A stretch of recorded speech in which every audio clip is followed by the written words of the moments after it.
ബൈഡന് പകരം ട്രംപ് വന്നപ്പോൾ സിഐയുടെ സ്വഭാവത്തിന് മനംമാറ്റം എന്നാണ് പുറത്തുവരുന്ന വിവരങ്ങൾ. ഇപ്പോഴിതാ ലോകത്തെ കീഴടക്കിയ കോവിഡ് വൈറസ് ചൈനീസ് ലാബിൽ നിന്ന് ലീക്ക് ആയതെന്ന് തുറന്ന് സമ്മതിച്ചിരിക്കുകയാണ് അമേരിക്കൻ ചാര പോലീസും. മുൻ പ്രസിഡന്റ് ജോ ബൈഡന്റെ ഭരണത്തിന് കീഴിലായിരുന്നപ്പോൾ CIA ഈ പ്രസ്താവനകൾ പാടെ നിഷേധിക്കുകയായിരുന്നു. എന്നാൽ വർഷങ്ങൾക്കിപ്പുറം അവർ തുറന്ന് സമ്മതിച്ചിരിക്കുകയാണ്.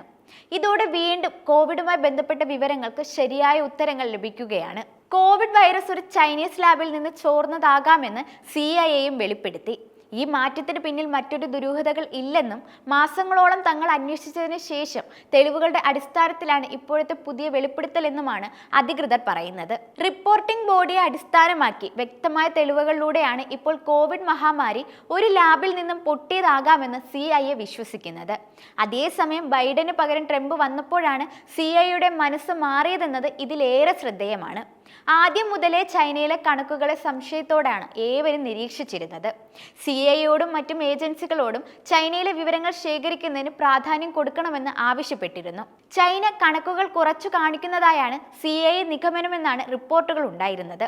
ഔദ്യോഗിക കണക്കുകളെക്കാൾ ഇരട്ടിയായിരിക്കാം വുഹാനിലെ മരണസംഖ്യയെന്ന് മാധ്യമങ്ങൾ അന്നേ പറഞ്ഞിരുന്നു. കോവിഡ് കണക്കുകൾ സർക്കാർ കുറച്ചു കാണിക്കുന്നതിന് പുറമെ പരിശോധനകളിലെ കുറവ്, മാനദണ്ഡങ്ങളിലെ വ്യത്യാസം, ലക്ഷണങ്ങൾ പ്രകടമല്ലാത്ത അണുബാധ തുടങ്ങി വിവിധ ഘടകങ്ങൾ കാരണം ഇത് സംബന്ധിച്ച് കൃത്യമായ കണക്കുകൾ എവിടെയുമില്ല.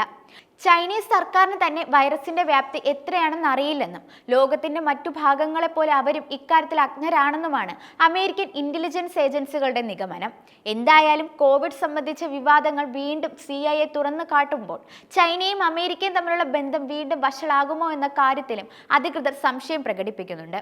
കാരണം ട്രംപ് ചൈന അനുകൂല നിലപാടാണ് സ്വീകരിച്ചിരിക്കുന്നത് എന്നതിലും ഒരു ആരോപണം നിലനിൽക്കുന്നുണ്ട്.